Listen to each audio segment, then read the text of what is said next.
What is anxiety? Well, anxiety is a feeling like any other feeling.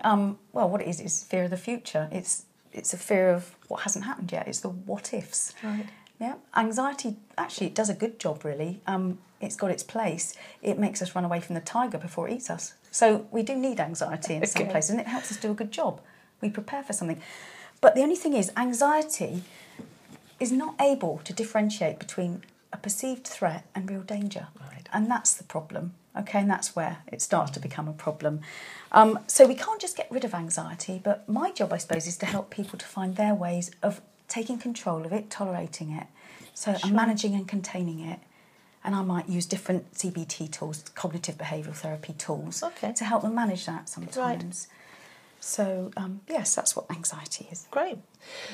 Many Shine members tell us that their anxiety is really heightened before they go for scans. Yeah. Are there any coping tools that they can use for that particularly stressful situation? And that's such a common one. I think scans, very, very common that people feel heightened anxiety. And again, it's looking at what the individual needs, really. So everybody is different. It's good to normalise the fact that people are anxious when they're waiting for scans. A week can feel like a lifetime. And often it might be putting some structure in the week, a bit of distraction as well. That's a good coping strategy to keep us away from uncomfortable feelings and thoughts. And it depends on everybody's own individual experience, but if they've had good scans in the past, it might be I might encourage them to challenge some of those anxious thoughts, because actually there is a grey area there. My job is to bring back the balance when their fear distorts their thoughts sometimes, or makes them focus on the negatives all the time. So, yes, so I'd say a bit of distraction, putting things in place that perhaps can get them through the week, or however long that is. There's no magic cure for that, and I think it's a very difficult time for people to try to manage their thoughts.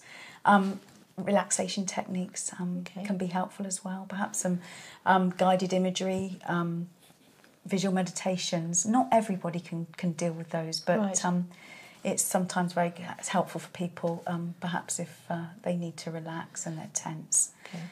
So I guess those are things that maybe people should practice before they get to that situation where they're going into a scan and they're very tense. Yes. Sometimes if people are tense when they're in the hospital, I had somebody that used to find it helpful to listen out for all the sounds that she could hear in the hospital because she felt very uncomfortable sitting down and relaxing and shutting her eyes. So she'd focus on every sound that she could hear, and it kept her mind away from those anxious thoughts.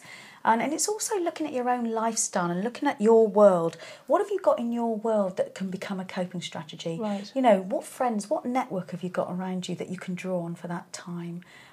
Sometimes I'll ask, if we're looking at tools from anxiety, from cognitive behavioural therapy, I might encourage people to have an imaginary scale on their head. You know, why are they at a number 10? You know, what's different today? What did they do yesterday that brought them down to a number 7? Okay. So helping them to take control of it, their thoughts and the link between thoughts, feelings and behaviour.